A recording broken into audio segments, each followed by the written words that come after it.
কত রাজা, কত বাদশাহ, কত শাহেনশাহ এই পৃথিবীর জমিনের মধ্যে ছিল, যাদের ঘর বাড়িগুলো কত সুন্দর ছিল, যাদের বিল্ডিং ইমারতগুলি কত মজবুত ছিল, যাদের ধমকে জমিন থরথর করে কাঁপত।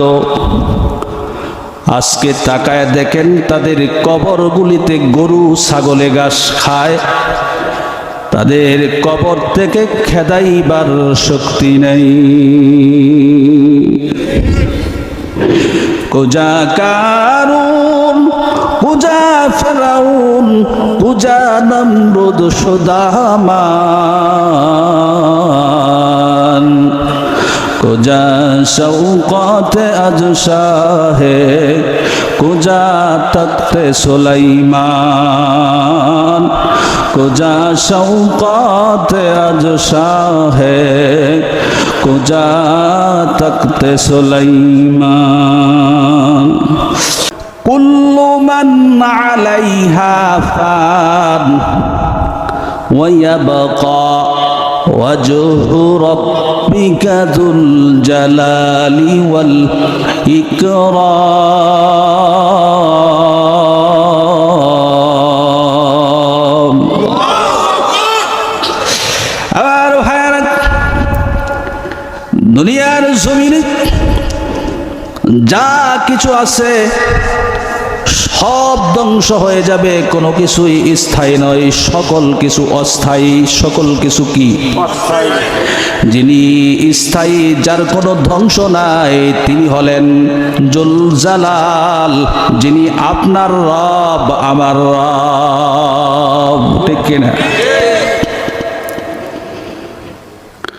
কত রাজা, কত বাদশাহ, কত শাহেনশাহ এই পৃথিবীর জমিনের মধ্যে ছিল, যাদের ঘর বাড়িগুলো কত সুন্দর ছিল, যাদের বিল্ডিং ইমারতগুলি কত মজবুত ছিল, যাদের ধমকে জমিন থরথর করে কাঁপত। আজকে তাকায় দেখেন তাদের কবরগুলিতে গরু ছাগলে ঘাস খায়, তাদের কবর থেকে খেদাইবার শক্তি নেই।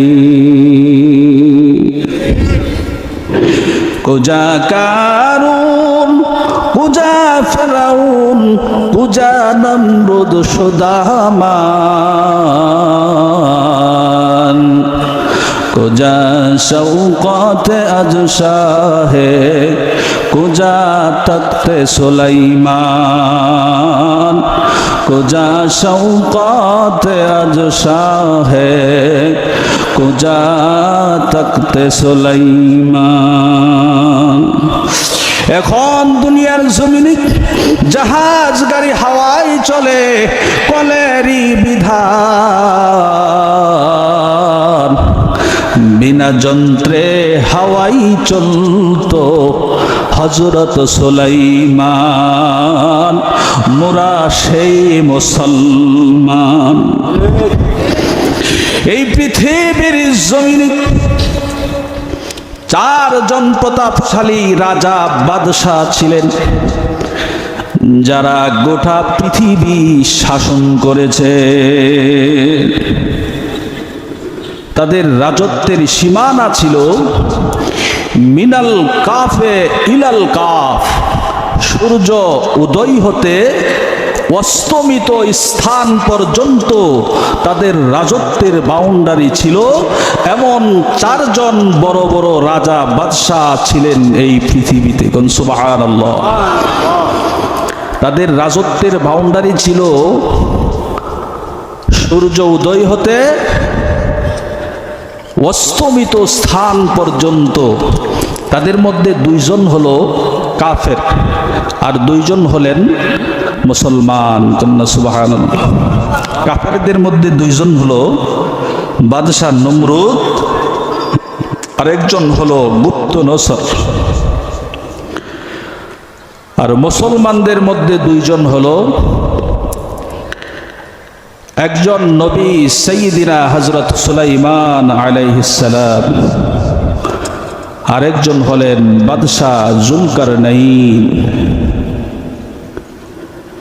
জুলকারনাইন বাদশাকে কোরআনের ভাষায় জুলকারনাইন বলা হয়, কিতাবের মধ্যে তার নাম হলো ইস্কান্দার জুলকারনাইন। তাওরীত কিতাবের মধ্যে তার নাম হলো কুরেশ। ইনজিল কিতাবের মধ্যে তার নাম হলো সাইরাজ। আর ইংরেজরা তাকে আলেকজান্ডার বলে ডাকত। আমার ভাইয়েরা, আমার বন্ধুগণ, বাদশাহ জুলকারনাইনকে আল্লাহ পাক এই পৃথিবীর জমিনে তিনি 1600 বৎসর হায়াত পেয়েছিলেন। কতশো বছর? সুবহানাল্লাহ কইলেন না, বাড়িতে গিয়া বলবেন। আর একটু জোরে বলেন, কতশো বছর? আপনার আমাদের 14 গোষ্ঠীর হায়াত একত্রিত করে যদি যোগ করি 1600 বছর হইব? কি বলেন, হবে? আর ভাইয়ের আমার বন্ধুগণ, বাদশাহ জুলকারনাইনকে আল্লাহ পাক রব্বুল আলামিন একটি ঘোড়া দান করেছিলেন মুজিজা স্বরূপ। এই ঘোড়ার পেটে চড়ে বাদশাহ জুলকারনাইন গোটা পৃথিবী জীবনে 2 বার ভ্রমণ করেছে। সূর্য উদয় হতে অস্তমিত স্থান পর্যন্ত জুলকারনাইনের জীবনে গোটা পৃথিবীকে তিনি 2 বার ভ্রমণ করেছেন। চিল্লায়ে কন্যা সুবহানাল্লাহ। আমার ভাইয়ের, আমার বন্ধুগণ, ঘোড়াটার এত স্পিড ছিল, এত গতিতে চলতো, জুলকারনাইন যখন ঘোড়ার পিঠরে সওয়ার হতো আর চাবুক দিয়ে যখন ঘোড়ার পিঠে আঘাত করত, ঘোড়াটা এত দ্রুত গতিতে চলতো, কিতাবের মধ্যে আসছে প্রতি কদমে কদমে 12,000 মাইল করে চলতো। আর ভাইয়েরা, আমার বন্ধুগণ, এটা তো আমার রবের মুজিজা।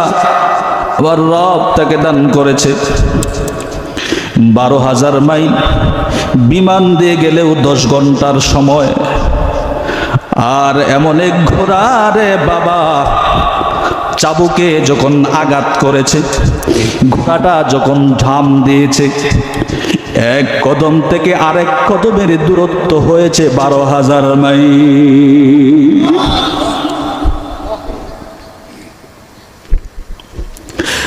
আর ভাইয়েরা,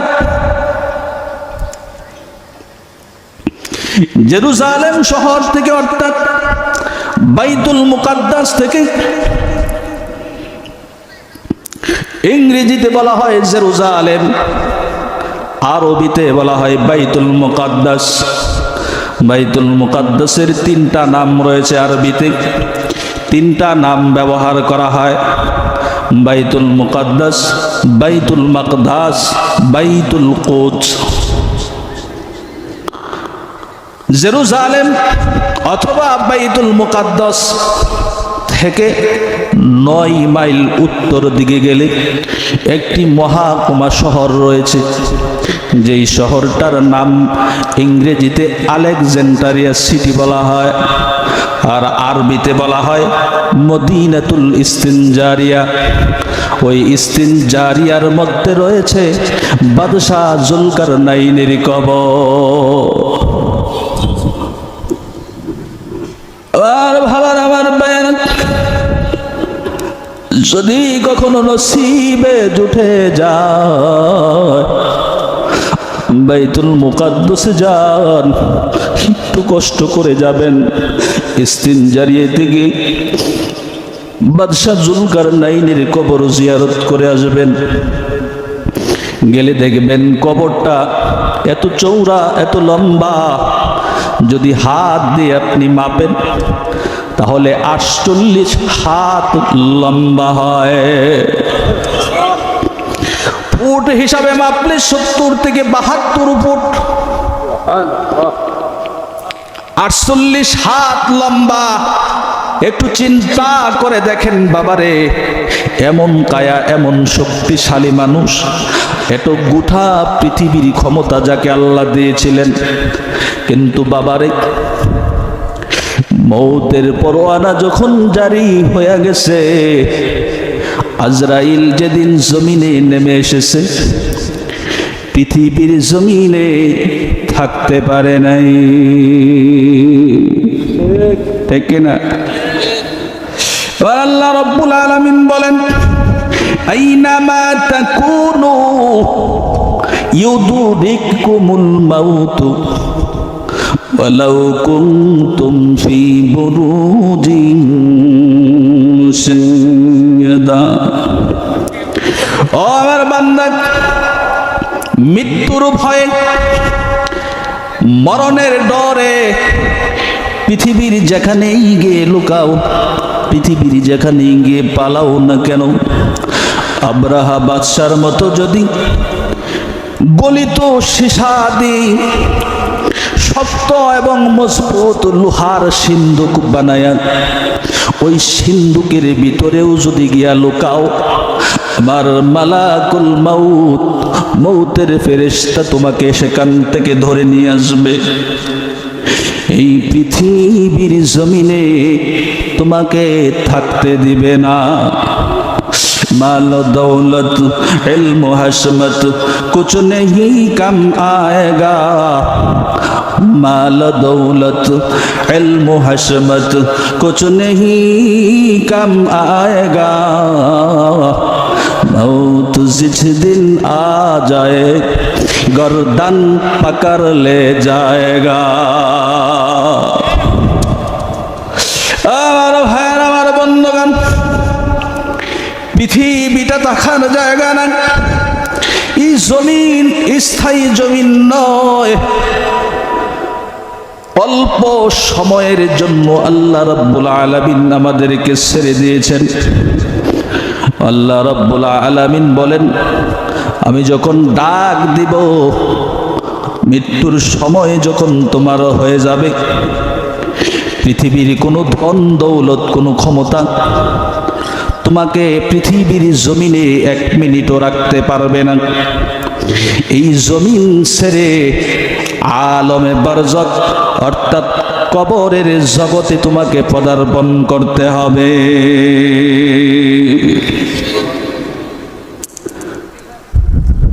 কষ্ট হচ্ছে আপনাদের? লম্বা না করি।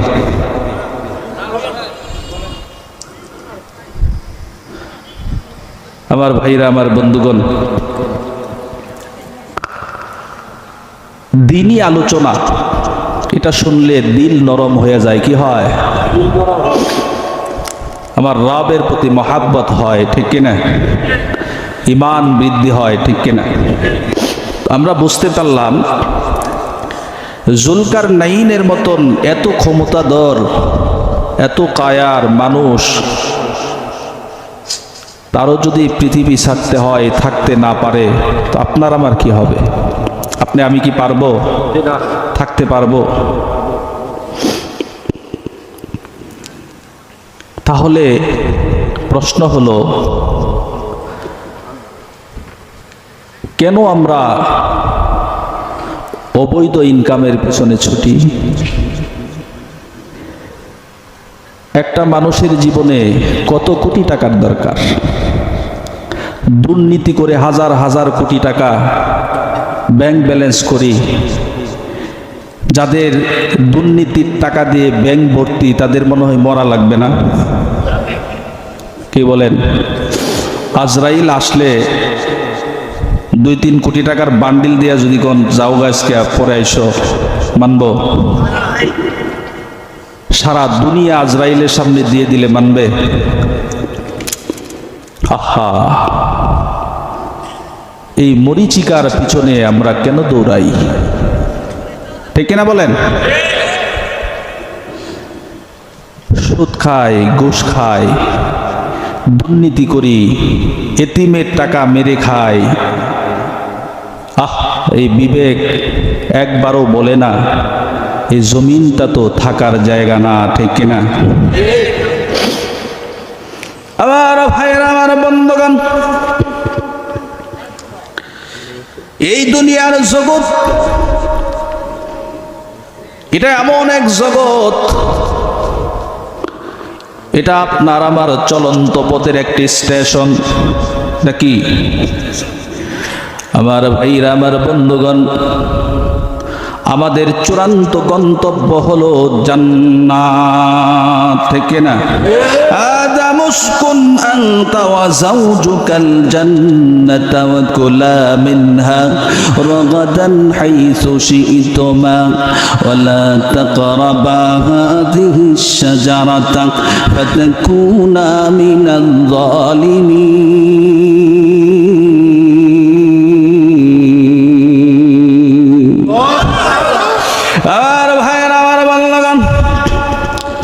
হযরত আদম আলাইহিস সালাতু ওয়াস সালামকে আল্লাহ রাব্বুল আলামিন যখন বানালেন, জান্নাতের ভিতরে ঢুকায় দিলেন, আমার আল্লাহ রাব্বুল আলামিন বললেন, আরে আদম, দেখো এটা তোমার পছন্দ হয়েছে নি? আদম বলেন, আল্লাহ পছন্দ হয়েছে। আমার আল্লাহ বলেন, এটা তোমার বাড়ি, এটা কি?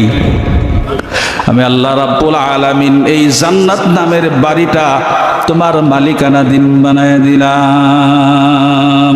খালিদিনা ফিহা, অনন্তকাল এই জান্নাতের ভিতরে বসত করবা। কোন সুবহানাল্লাহ। আমার ভাইয়ের, আমার বন্ধুগণ, আদম আলাইহিস সালামকে জান্নাতের মালিক বানায়া দিলেন। ঘোষণা দিয়েছেন কে? আরো জোরে বলেন কে? আমার ভাইরা, আমার বন্ধুগণ, তারপর আল্লাহ রাব্বুল আলামিন হযরত আদম আলাইহিস সালাতু ওয়াস সালামের পিছন দিক দিয়া, কোন দিক দিয়া? পিঠের দিক থেকে, মেরুদণ্ড থেকে আল্লাহ রাব্বুল আলামিন আদম থেকে কিয়ামত পর্যন্ত যত মানব জাতি পৃথিবীর জমিনে আসবে, সকল মানব জাতির রূহকে বের করে নিয়ে আনলেন। কোন সুবহানাল্লাহ। আমার ভাইয়েরা, আমার বন্ধুগণ, এজন্য হযরত আদম আলাইহিস সালাম পৃথিবীর যত মানব জাতি আছে, যারা ছিল, যারা আছে, যারা ভবিষ্যতে আসবে, আপনার বাবা, আমার বাবা, আপনার দাদা, আমার দাদা, সকল মানব জাতির পিতা হযরত আদম আলাইহিস সালাম হলেন সকলের আব্বা। সকলের কি? জোরে বলেন কি? আব্বা। আব্বার একটু আব্বা করে ডাক দেন না, আব্বা। কি? আদম আলাইহিস সালাম হলেন আমাদের আব্বা। আদম আলাইহিস সালাম যদি আপনার আমার আব্বা হয়, আমার আব্বা যদি জান্নাতের মালিক হয়, তা আপনি আমি কি? জান্নাতি। ওয়ারিসানা সম্পত্তি হিসাবে জান্নাত পাই নাকি? কি বলেন? আল্লাহ রাব্বুল আলামিন বলেন, সেদিন জান্নাতীদেরকে জান্নাতের ভিতরে ঢোকায়া দিয়ে আমার আল্লাহ রাব্বুল আলামিন ঘোষণা করবেন, ও জান্নাতবাসীরা, এটা তোমাদেরকে পুরস্কার দেই নাই, এটা তোমার পিতার বাড়ি, তোমাদের আব্বাজানের বাড়ি, ওয়ারিসানা সম্পত্তি হিসাবে আমি তোমাদেরকে জান্নাতের মালিক বানায় দিলাম। কিন্তু সন্তান তো দুই ধরনের হয়, একটা হইল সুসন্তান, আর একটা কি? কুসন্তান। ঠিক কিনা বলেন? যারা সুসন্তান তাদেরকে দেখবেন, ঢাকা শহরে গিয়ে দেখবেন অধিকাংশ বাড়ির মালিক যারা বিজনেস করে, ব্যবসা করে বা হোটেল করে, দোকান করে, যদি বলেন যে ভাই আপনার আসল বাড়ি কোথায়, ওই লোকটা মুখকে মলিন করে দিয়ে বলবে, ভাই আমার আসল বাড়ি তো নোয়াখালী, আমার আসল বাড়ি তো বরিশাল। কারণ যেটা তার বাবার বাড়ি, যেটা তার জন্মস্থান, এখানে 5 তলা 10 তলা বাড়ি আছে, থাকতে পারে, কিন্তু আসল বাড়ির পরিচয় দেই সেই নোয়াখালীর। জোরে কোন ঠিক কিনা?